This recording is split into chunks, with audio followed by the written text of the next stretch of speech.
Bonjour Jennifer et bienvenue dans le podcast. Je suis trop contente de t'accueillir aujourd'hui pour un épisode très spécial sur une planète qui fascine, qui fait un peu peur aussi. Bienvenue, est-ce que tu peux te présenter, nous dire qui tu es, d'où tu viens et qu'est-ce que tu fais? Oui, bien sûr. Alors, je m'appelle Jennifer, j'habite à Tahiti, je suis auto-entrepreneuse et astrologue. Donc, j'ai créé ma société Les Pléiades d'Ina. Donc, la mission que je porte au sein des Pléiades d'Ina, c'est vraiment d'accompagner des hommes et des femmes vers une meilleure connaissance d'eux-mêmes et d'éclairer leur chemin pour les amener à se réaliser. Et donc, j'utilise vraiment l'astrologie comme un outil de développement personnel et de connaissance de soi et j'aime bien enrichir cette pratique des avancées et des découvertes en psychologie, en astronomie aussi. J'adore la physique quantique. Et du coup, sur le compte des Pléiadina, on parle d'astrologie évidemment, mais d'autres domaines qui traitent par exemple de l'observation et du mouvement des astres, d'autres disciplines comme la psychologie, la neuroscience, la physique quantique, qui pour moi sont des disciplines indissociables de l'astrologie.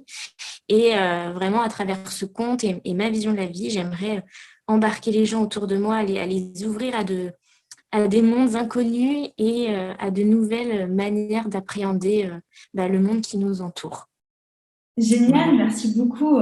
C'est super riche tout ce que tu fais et vraiment j'adore. De toute façon, je mettrai les liens pour aller te suivre juste en dessous dans les notes du Oui, podcast, ainsi que le lien pour réserver une séance avec toi, parce que tu as suivi le mentoring astro-intensif, donc la première vague, et du coup aujourd'hui tu offres des consultations de lecture de thème astral, mais pas que. Enfin, c'est bien plus profond que ça. c'est ça. Donc c'est vraiment génial. Et aujourd'hui, tu vas nous parler de Pluton parce que tu as vécu un transit de Pluton qui t'a profondément marqué. Oui, on peut dire ça. On peut dire ça, on peut dire ça. Et du coup, tu vas nous raconter aujourd'hui comment tu as, enfin, qu'est-ce qui s'est passé dans ta vie à ce moment-là. Quel était le transit de Pluton qui a marqué vraiment ta vie à ce moment-là. Et puis ensuite, on va parler plus généralement des transits de Pluton, qui sont quand même, je dirais, les transits les plus marquants qu'on peut vivre. Enfin, parmi les Oh oui. transits les plus marquants qu'on peut vivre. Parce que c'est vrai que, tu vois, on parle beaucoup de révolution solaire, de rétrograde, des planètes, etc. Mais pour moi, les transits de Pluton, c'est ce qu'il peut y avoir de plus violent à vivre et de plus Ouais. extraordinaire aussi en termes de transformation. Mais du coup, qu'est-ce qui s'est passé? Qu'est-ce qui t'a poussé à faire cet épisode aujourd'hui? Alors déjà, Pluton, déjà pourquoi Pluton? En fait, parce que déjà je me sens fascinée par cette planète et je pense que tu vois, on peut l'expliquer par le fait que j'ai Pluton en domicile en Scorpion, conjoint à Mars. Hmm. Et du coup, je me sens vraiment attirée par cette planète. Je la trouve mystérieuse, je la trouve magnétique. Et je trouve que c'est vraiment une planète qui a plein de choses à nous apprendre et hyper importante pour notre évolution. Elle va nous aider à grandir.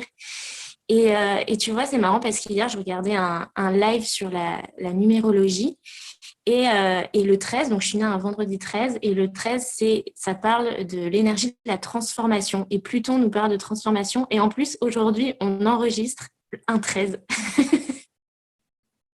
Il n'y a pas de hasard, hein, vraiment. En plus, on a décalé l'épisode, donc c'est Mais oui, oui. c'est marrant quand Bah même. ouais, c'est marrant.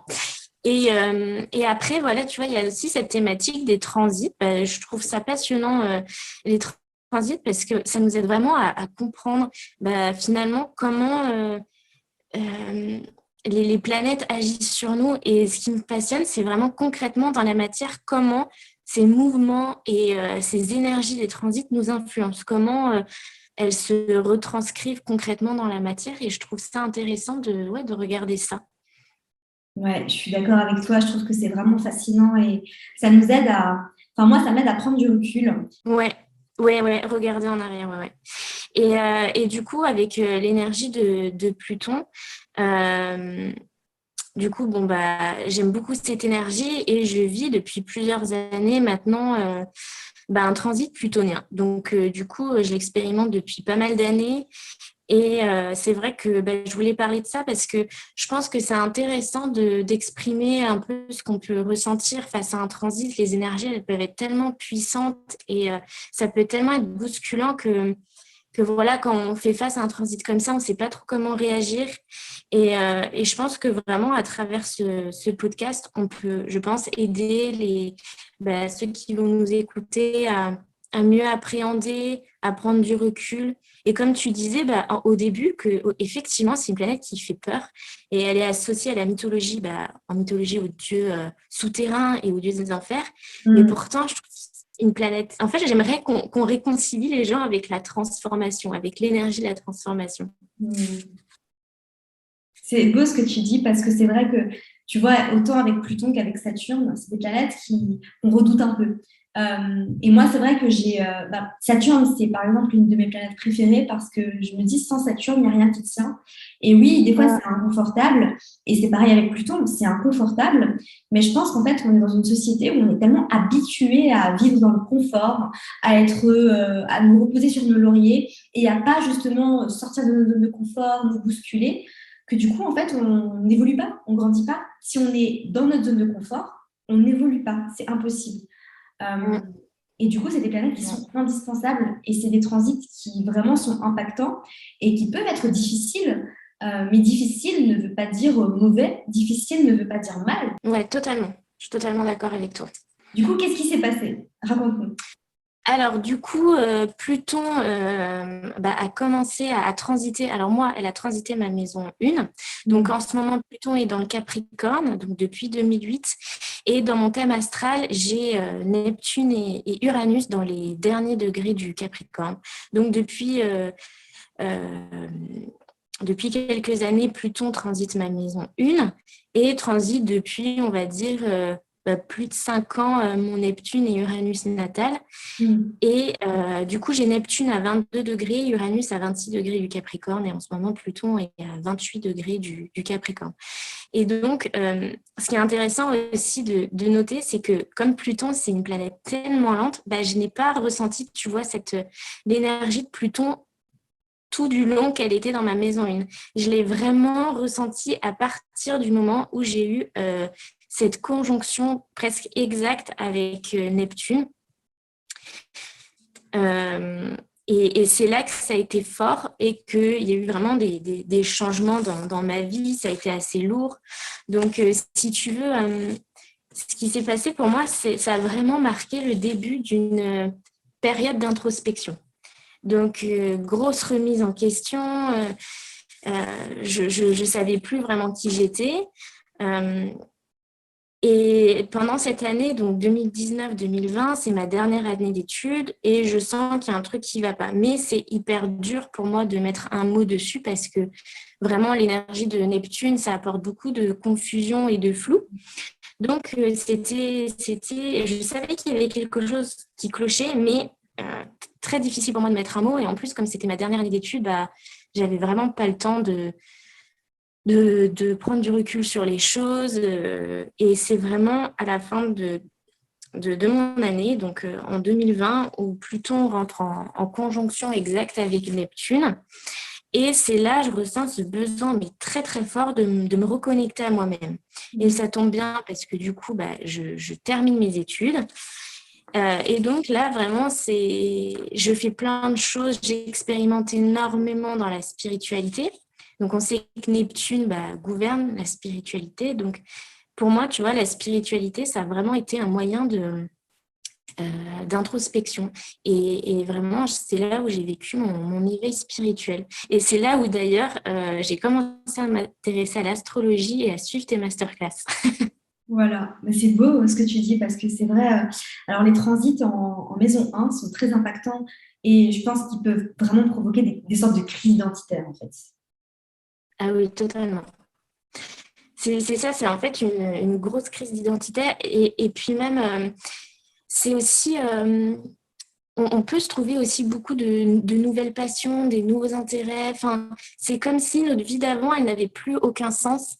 Et du coup, on avait besoin de laisser mourir le vieux nous, j'ai envie de dire, pour renaître, quoi. Enfin, c'est vraiment une espèce espèce de renaissance. Ouais, c'est beau ce que tu dis parce que je trouve que ça reflète exactement en fait cette énergie de Pluton qui transite en maison 1 et, et surtout quand on a des planètes en maison 1 comme toi, donc avec Neptune et puis Uranus aussi. Là, ça a dû être Oui. peut-être un peu plus inconfortable, hein, avec le Pluton-Uranus, c'est Totalement. Alors en fait, tu vois, plus Pluton se rapprochait d'Uranus, et tu vois, je sentais totalement une énergie différente. C'est-à-dire que Neptune, c'était vraiment l'introspection. J'étais carrément dans ma bulle pendant 6 mois, où j'ai expérimenté plein de choses en spiritualité. Tu vois, c'était vraiment qui j'étais, c'était quoi ma mission de vie, ce que j'étais venue faire sur Terre, en fait. Et plus Pluton se rapprochait d'Uranus, plus en fait là, l'énergie que je ressentais, c'était une énergie d'action. Mm. Donc c'était vraiment, c'était comme si en plus, tu sais, c'était vraiment comme si on tape sur la table et puis on me dit maintenant passe à l'action, agis quoi. Ouais. Et du coup, je pense aussi que ça peut s'expliquer parce que j'avais mon Pluton sextile à Mars Ah, à ce moment-là. ok. Donc ça a été Donc, amplifié. ouais. Et du coup, tu vois, comme je te parlais, on a parlé de ça au tout début, mais mon déménagement, du coup, à Tahiti, s'est passé en mai 2021. Et c'est vraiment à ce moment-là que, en fait, j'ai regardé en plus la date où je suis arrivée à Tahiti. Et j'étais vraiment, c'était presque une conjonction exacte, quoi, hein. Waouh. C'est fou, hein. Ouais, c'est assez dingue. Et ça montre vraiment l'exactitude, en fait, de l'astrologie, hein, quand on s'y penche très Ah, sérieusement. Donc, je trouve ça ah magnifique. oui, c'est ça. Tu sais, je suis aussi en Et train de vivre un transit de Pluton, hein, donc je comprends. ouais, Mais très différent. Mais on en reparlera peut-être après. ok.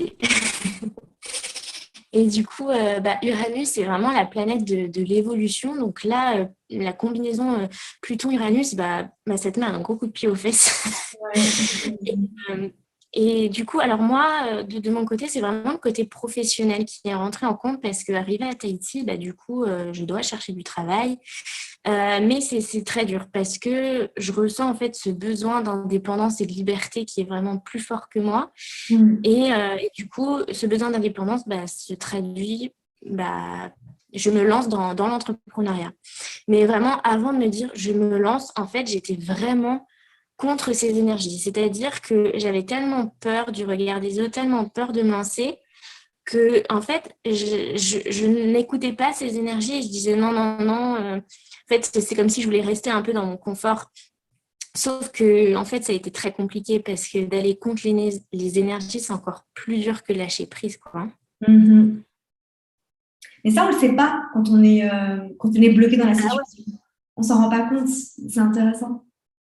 Et exactement, en fait, c'est quand on prend du recul qu'on se rend compte. Et en fait, petit à petit, j'ai compris que mon chemin, c'était de me tourner vers l'humain. Euh, et donc, aujourd'hui, j'entreprends l'astrologie j'entreprends dans l'astrologie et donc du coup je suis très intéressée, très passionnée par le développement personnel et comme par hasard, Uranus régit l'astrologie. Euh, et, euh, et tu vois, c'était vraiment quelque chose de viscéral que je ressentais. C'est-à-dire que pour moi, je ne pouvais pas être salariée. C'était impossible, c'était pas mon chemin. Je me sentais complètement en déconnexion avec la société. Même si tu vois, pendant mes études, j'ai fait beaucoup de stages, d'alternance, je me voyais pas en fait travailler pour quelqu'un, travailler pour une entreprise où l'objectif c'est uniquement de faire du profit, quoi. Donc en Mhm. fait, tout était complètement bloqué jusqu'au moment où j'appelle une amie, je lui dis j'aimerais me lancer, tout ça, elle me dit mais vas-y. Au moment où je dis je me lance, mais tout se débloque, je te promets comme par magie. Et le soir même, un mail de ta part. Donc, je reçois un mail de toi et tu lançais ta formation pro pour devenir Je me astrologue. rappelle de cette histoire, tu me l'avais racontée. Incroyable. Tu avais répondu à mon mail et tu m'avais dit j'ai pris ça comme un signe. Enfin, c'est dingue en fait. J'adore. Ah, mais ouais, non, mais c'est incroyable. Et tu vois, c'est comme si l'univers attendait que j'ouvre cette porte, quoi. Donc, Ouais. tout était en attente. Il suffisait que juste, je me dis, bon, allez, je lâche prise. Non, mais c'est complètement dingue. Et en fait, tu vois, les transits de Pluton, c'est vraiment ça pour moi. Enfin, en partie, c'est vraiment, faut laisser mourir, faut lâcher, en fait. Mais c'est vrai que Oui, et je trouve ça super intéressant parce que c'est un des livres que je lis. Je dis un des parce que je l'ai lu dans Gémeaux, mais toi aussi, d'ailleurs, il me semble. Donc, on se comprend oui. là-dessus. Oui, oui. Voilà, je dis un des parce que je lis toujours plusieurs livres en même temps. Mais, un des livres que je lis en ce moment, justement, explique bien en fait que c'est plus inconfortable de rester dans une situation qui ne nous convient pas, mais sauf qu'en fait, on ne comprend pas ça. On ne comprend pas et en fait, on a vraiment besoin de justement de sortir de ça en fait. Donc je trouve ça magnifique. Est-ce que tu sais ce qui se passait dans ta maison 10 ou dans ta maison 6 à ce moment-là? Je trouvais ça un peu intéressant. Alors, et oui, alors tu vois, j'ai regardé un petit peu. Alors, je me rappelle plus exactement, mais je sais que mon Pluton a fait un aspect à mon milieu du ciel. Ouais. Mais je crois que c'était un carré. Je suis pas sûre. Ah ouais, Après, tu vois, comme aussi mon Pluton, il a. Ah oui, c'est ça. Mon Pluton est en carré à mon Soleil et mon Soleil, il est conjoint à mon milieu du ciel. ouais, ok. Mais tu vois, justement, bah, c'est un truc que j'ai pas encore abordé, mais comme le soleil représente aussi la vitalité physique et la maison 1, ça touche pareil à notre vitalité, j'ai expérimenté aussi à ce moment-là la maladie. Donc, c'était une période assez compliquée, mais du coup, ça a vraiment affecté mon énergie, tu vois. Et tu vois, c'est marrant aussi parce qu'avec Neptune, c'est vraiment le flou, la confusion, et les médecins ne pouvaient pas mettre un mot sur ce que j'avais. C'était vraiment ce truc, bah oui, tu as quelque chose, mais d'où ça vient, la source, bah on ne sait pas quoi. Mais ça, c'est hyper neptunien, donc c'est complètement dingue. Et j'imagine à quel point ça doit être inconfortable, en fait. Parce que t'es pas la première personne qui me raconte une histoire comme ça, tu vois, où Mhm. t'as un problème de santé et les médecins sont incapables de dire ce qui se passe. Ah ouais, ouais. Et j'imagine que ça doit être enfin, vraiment bouleversant pour quelqu'un de souffrir et d'être face à des professionnels qui sont en face de toi et qui te disent, non, mais en fait, je sais pas, je peux rien vous dire. Ouais, c'est ça. C'est vraiment, alors on m'avait dit, donc j'avais eu en fait c'était un virus au niveau du foie et on m'avait dit, bah euh, écoute, ça peut venir de plein de choses, des fruits, des légumes et tout. Et moi, enfin, ça n'avait aucun sens pour moi.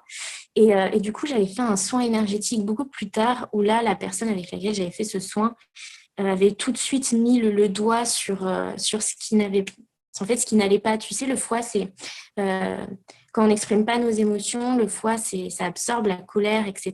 Et Ouais, en fait, pendant ce transit, j'ai aussi vécu le divorce brutal de mes parents en 2015. En wow. fait, j'ai vraiment tout intériorisé. Pour moi, j'étais là, oh, bah ça va. Mais en fait, non, ça n'allait pas. C'est vraiment mon foie, il a tout pris, quoi. Waouh. Mais en fait, t'as vécu tout en même temps. Ah ouais, mais tu sais, vraiment, 2015, alors tu vois, tout à l'heure, je t'ai dit 2020, ça a vraiment marqué un avant, un après, où c'était pendant ma grosse période d'introspection. Mais 2015, ça a été aussi hyper important. Alors, je l'ai pas, j'en ai pas parlé avant parce que en même temps qu'il y avait Pluton qui était à 9 degrés de Neptune, j'avais aussi Uranus qui transitait ma maison 4 en carré à mon soleil et j'avais Saturne qui transitait Pluton. Voilà, du coup, c'était n'importe quoi. Ouais. Non, mais j'imagine en fait. Et l'accumulation de tout ça, c'est. Bon, alors après, tu vois, enfin, je te parlais des transits de Pluton dans mon thème astral aussi, mais voilà, il y a Pluton Mhm. qui est passé sur mon Uranus, sur mon Neptune aussi. Ce serait Ouais, intéressant que je regarde ce qui s'est passé dans ma vie à ces moments-là, parce que tu sais quoi, j'avais pas pris le temps d'aller regarder. Mais là, j'ai Pluton sur mhm. Saturne. Donc ça, je te promets que Ah, c'est aussi assez intéressant au final. Mais c'est marrant parce que vu que je comprends la leçon de Pluton, je le vis pas mal du tout. mhm. Et tu vois, D'accord. je pense que c'est vraiment. Alors, c'est pas forcément facile, mais c'est vrai que ça fait tellement longtemps que je le vis qu'aujourd'hui, je me rends plus compte de ce que c'est que de vivre sans un transit de Pluton. Je sais même plus. Surtout que je vis des transits qui sont plus facilitants et qui m'aident. Je pense. tu vois, justement, à vivre ce transit. J'ai Mhm. Neptune sur Vénus, enfin, j'ai plein d'autres choses qui sont beaucoup plus belles et facilitantes Oui, qui m'aident, je pense. Mais c'est vrai qu'en fait, je me suis rendu compte que vu que c'est en maison 10, si tout ce qui se passe dans ma carrière n'est pas dur et solide comme du rock, mais notamment en termes d'organisation, il y a tout qui peut s'effondrer du jour au lendemain. Et j'en suis consciente, tu vois, du coup, je prends les devants. Je fais en sorte d'avoir une structure solide, d'être en règle, d'être par rapport à la loi, tu vois, par rapport aux législations, et surtout de comprendre en fait que s'il y a quelque chose qui n'est pas censé fonctionner, ça ne fonctionnera pas. Tu vois, et vraiment, il y a quelque chose que je ressens très fort aussi par rapport à ce transit, c'est que je ne peux pas forcer. Tu vois, il y a des moments dans la vie où on se dit, ah, je vais pousser un peu, je vais forcer. Là, je ne peux pas. Je ne peux pas forcer. S'il y a quelque chose qui ne marche pas, je dois juste lâcher. d'accord. Ok, tu laisses la chose mourir et tu passes à autre chose, quoi. Exactement. Donc, voilà. Mais ça, je pense que c'est une des plus belles leçons des transits de Pluton, justement. C'est de laisser mourir. Et c'est quelque chose qui peut faire peur, hein, mais Mais oui, ça peut faire peur parce que on est quand même, on est attaché, je pense, à ce qu'on a construit, on est attaché à notre identité. Donc, je pense que c'est vrai que quand on doit lâcher, on doit laisser mourir une part de nous, c'est comme un deuil, en fait, hein. exactement. C'est ça. Exactement. Et est-ce que tu voulais nous parler plus précisément des différents transits de Pluton qu'on peut vivre? Oui, donc avec les différentes planètes. Euh, Bah écoute, déjà, le Soleil, bon, on en a déjà un peu parlé parce que Pluton a transité ma maison 1, donc Ouais, on revient un peu sur les mêmes thématiques, mais du coup, ça nous parle effectivement de l'identité, notre personnalité, une grosse remise en question, on peut ressentir un manque de confiance en soi, mais ouais. c'est aussi à ce moment-là où on peut trouver de nouvelles passions, de nouveaux intérêts, et je pense aussi qu'on vient se reconnecter peut-être aux caractéristiques de notre signe solaire. Donc, Mhm. intéressant. Et puis, bon, bah, ça touche les problématiques liées à l'affirmation, au pouvoir et à l'autorité, la vitalité physique, hein, comme j'en ai parlé tout à l'heure, notre énergie. Et je pense qu'un transit Pluton-Soleil, ça peut aussi parler de la relation qu'on a avec notre père, ou tout du moins la personne qui va représenter la figure paternelle, quoi. Ouais, non mais carrément. Si vous avez le Soleil dans les derniers degrés du Capricorne, vous êtes en train de vivre un transit de Pluton sur votre Soleil. Voilà. Donc, si vous êtes Capricorne vers la fin, je sais, je pourrais pas vous dire les dates hein, parce que je ne connais pas par cœur, mais en tout cas, si vous avez votre Soleil à peu près, je dirais, entre 23 et 29 degrés du Capricorne, vous êtes en train de vivre ce transit. Donc voilà. Ouais, bon courage. Voilà, bon courage. Mais ça va bien C'est se pas le passer. pire, je pense. Je pense que c'est pas le pire. Ouais. Alors ensuite, il y a la Lune. Ouais. Là, un transit Pluton-Lune, bah, ici, ça va vraiment affecter le domaine des émotions, des sentiments. Et je pense que, tu vois, ça peut venir réactiver peut-être des images, des schémas, des modèles profondément ancrés qui sont hérités de notre enfance.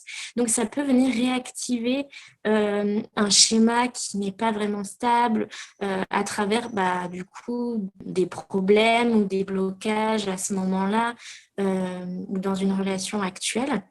Ouais. Euh, Ça peut déclencher un processus qui va nous permettre de comprendre et peut-être de résoudre des schémas émotionnels douloureux qui nous poursuivent depuis l'enfance.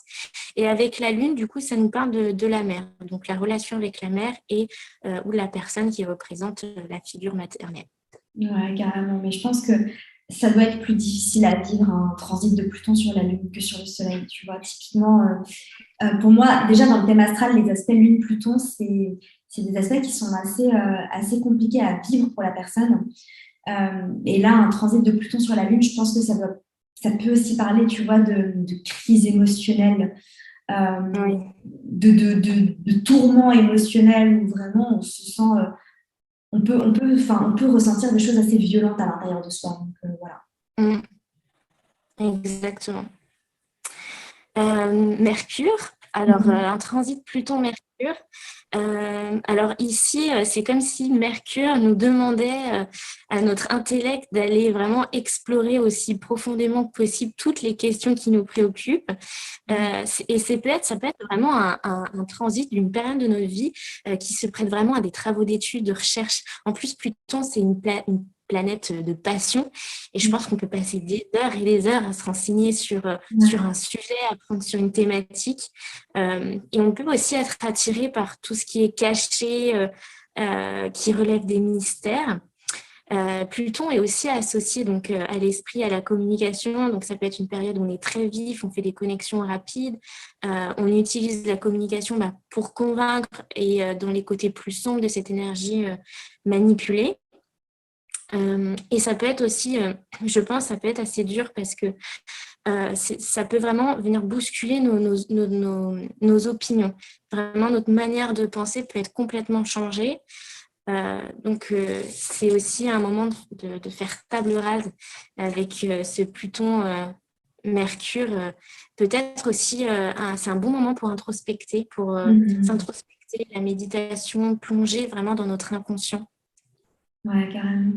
C'est marrant parce que tu vois, les transits sur Mercure, j'ai l'impression que c'est une des seules planètes où il y a presque aucune planète qui est mal à l'aise avec Mercure. Mercure, elle s'entend bien avec tout le monde. Et c'est marrant parce que dans la mythologie, c'était vraiment le messager des dieux qui allait autant dans les enfers parler à Hadès enfin à Pluton, Oui. justement, du coup, que à Zeus. Et c'est très intéressant, du coup, d'un point de vue astrologique, parce que Mercure, vraiment, c'est une planète qui est tellement adaptable que j'ai l'impression qu'elle arrive à transmuter toutes les énergies planétaires. Oui, c'est vrai. C'est vrai. Alors, Pluton transitant Vénus, donc ici, ça va venir affecter les domaines des relations, de la créativité, des valeurs. C'est vraiment des domaines où le changement, la perturbation, la transformation sont plus susceptibles de se produire. Donc ici, Pluton va venir tester nos liens relationnels que l'on entretient donc avec les autres personnes. Donc, est-ce que nos relations sont assez solides, basées sur de vraies valeurs, basées sur la confiance? Ça nous pousse vraiment à voir ce qui ne va pas dans nos relations. Et potentiellement, des relations peuvent prendre fin. Vénus étant associée à nos valeurs, c'est vraiment tout notre système de valeurs qui peut être mis en cause. Donc, par exemple, on ne se reconnaît plus dans nos vieux systèmes de valeurs. On reconstruit en fait toutes nos fondations. Et ce qu'on peut expérimenter durant ce transit, et je pense que ça peut être assez challengeant, finalement, c'est d'apprendre à s'aimer et à s'estimer davantage. Ouais. Non, mais carrément. Et alors, c'est totalement, enfin, c'est totalement juste. Et ça peut parler aussi d'obsession, enfin, de devenir obsédé par l'amour, obsédé par quelqu'un. Tu vois, enfin, ça me fait penser un peu à Vénus en Scorpion, ce transit de Pluton sur Vénus. Mais c'est très intéressant. Exactement. Et ça peut pousser à la rupture aussi, je pense. Mais Oui, l'amour de soi, c'est vraiment la clé avec ce transit, ça c'est sûr. ouais, et c'est plus facile à dire qu'à faire, donc je pense que ça peut être assez challengeant. Carrément. Donc, par rapport à Mars, les transits de Pluton et de Mars peuvent affecter notre expression sexuelle, nos désirs, nos pulsions agressives, nos pulsions de pouvoir, la façon dont on poursuit un objectif. Et je pense que c'est vraiment un transit qui offre une formidable opportunité de croissance, de développement personnel et d'utiliser de manière sage et judicieuse ses forces. Donc, comme je disais, ça concerne vraiment notre pouvoir personnel. Donc, par exemple, si on a été dans notre vie du genre à se laisser porter par les autres, le transit Pluton-Mars peut avoir vraiment pour effet de nous réveiller et de découvrir cette pulsion de pouvoir ou un besoin d'expression personnelle. Et au contraire, tu vois, je me dis, si on a été toute notre vie dans cette ambiance de je vais de l'avant, on comprend les énergies de Mars, j'ai un objectif bien défini, là, ce transit peut venir faire le point justement et de reconsidérer toutes nos motivations, nos désirs. Donc, on peut vraiment vivre des blocages à ce niveau-là pour finalement changer de direction. Ouais. Non, mais ça, c'est clair. Et après, je pense que ça doit aussi être un des transits, tu sais, assez inconfortable à vivre, Mm. au terme personnel. Mais totalement. Et Jupiter, du coup. Oui, alors Jupiter, alors Pluton démolit, vraiment reconstruit tout ce qui n'est plus aligné et lorsqu'il fait un aspect à Jupiter par transit, on peut se trouver un peu désillusionné ou déçu par ce en quoi on croit. Donc ici, ça peut indiquer des changements majeurs dans notre système de croyances ou la découverte d'une nouvelle philosophie, voilà. Donc, Jupiter, c'est aussi associé au voyage et donc on peut entreprendre des voyages qui peuvent être totalement, euh, radicalement, ça peut totalement venir nous changer, quoi. Hmm. Ouais, la transformation par le voyage. Mm, c'est ça. Et dernière chose avec Jupiter, c'est que ça touche notre avenir et notre but. Donc, dans quelle direction on veut aller. Donc, ça peut être une période au cours de laquelle nos objectifs actuels sont mis en question ou contestés. On peut avoir le sentiment d'être perdu, mais c'est vraiment avec le temps que nos nouveaux objectifs vont émerger et on pourra agir avec une plus grande conviction. Hmm. Alors, du coup, je vais passer à Saturne. Par rapport à Saturne, donc la position de Saturne dans le thème natal montre vraiment un domaine qui nous demande des efforts. Et ça peut être une sphère de notre vie qui peut être assez compliquée. Et donc, du coup, lorsque Pluton transite Saturne, c'est vraiment nos défenses qui sont mises à mal et on peut être forcé de faire face à ce que nous avons le plus peur de regarder en nous, en fait. Donc, et en fait, c'est ce lien, tu vois, de Saturne construit les barrières et Pluton les détruit. Donc, Mhm. ça nous incite vraiment à enlever notre masque et d'exposer la partie de nous qui est la plus vulnérable, quoi. Hmm. Et Saturne est aussi associé donc, aux frontières. Donc là, c'est ici, on remet en cause, on remet en question les limites, les restrictions qui nous ont été imposées. Euh, donc, c'est vraiment de gros changements. Ça peut être vraiment une période de notre vie où on a aussi des problèmes avec des figures d'autorité ou avec la loi elle-même. Donc, Hmm. ça peut être relatif aux parents, mais aussi à d'autres Ouais. figures. Non, mais carrément, et c'est ce que je disais, hein, c'est que à travers ce transit, j'ai vraiment décidé de faire attention à ce que je faisais par rapport à tout ce qui est en lien entre ma carrière et la législation, justement, et à vraiment Oui. restructurer les choses, parce que c'est vrai que des fois, tu vois, on commence, on se lance dans le business et Mhm. on fait les choses un peu comme ça, on fait pas trop attention à mettre les choses en place, et alors là, j'ai compris que, ouais, fallait être carré. Ouais, t'as pris les choses en main, quoi. Exactement. Alors, Uranus, donc Pluton et Uranus ça symbolisent, ce sont deux planètes qui symbolisent la force de démolition de ce qui existe afin de faire place au nouveau. Donc, lorsqu'ils sont réunis par un transit, leur effet combiné peut être à la fois vraiment explosif, mais aussi, je pense, revitalisant. Donc, ça, c'est vraiment, en fait, Pluton va venir ici intensifier l'énergie naturelle d'Uranus pour le changement, l'expansion et la croissance. Euh, je pense que c'est vraiment une période où on peut découvrir de nouvelles choses sur nous-mêmes et sur le monde dans lequel on vit. Et je pense que, tu vois, c'est comme je parlais tout à l'heure de cette transition pour moi, Pluton-Uranus, mais si on arrive vraiment à canaliser l'intensité de ce transit, on peut vraiment arriver à mettre en place des choses constructives. Et vraiment, si on prend du recul sur le transit qu'on vient de vivre, on peut le voir comme vraiment les années les plus mouvementées de notre vie, mais aussi les plus excitantes. Ouais. Carrément. Bah, c'est ce que tu disais aussi tout à l'heure. Mm. C'est ça. Et avec Neptune, enfin, alors ici, c'est vraiment nos désirs qui vont être réveillés. Euh, on peut être obsédé ou pris par de fortes aspirations pour un idéal, mais ça peut être aussi un moment de remise en question où nos rêves et nos idéaux auxquels on tenait, tout peut être brisé et détruit. Il y a beaucoup de changements intérieurs qui peuvent être faits. Euh, Et c'est aussi, Neptune, ça a aussi une énergie très belle, hein. Donc, c'est aussi un moment où on peut se reconnecter à la magie de la vie. On peut avoir des aspirations spirituelles, mais plus largement une vision humanitaire, sociale ou politique d'un monde meilleur et plus idéal. Donc, c'est vraiment une belle énergie qui nous demande vraiment de lâcher prise. Donc, comme on disait tout à l'heure, c'est jamais facile, mais vraiment, c'est quand on va lâcher prise à ces énergies que on sera vraiment dans le flow, quoi. On va glisser sur la vague. Carrément.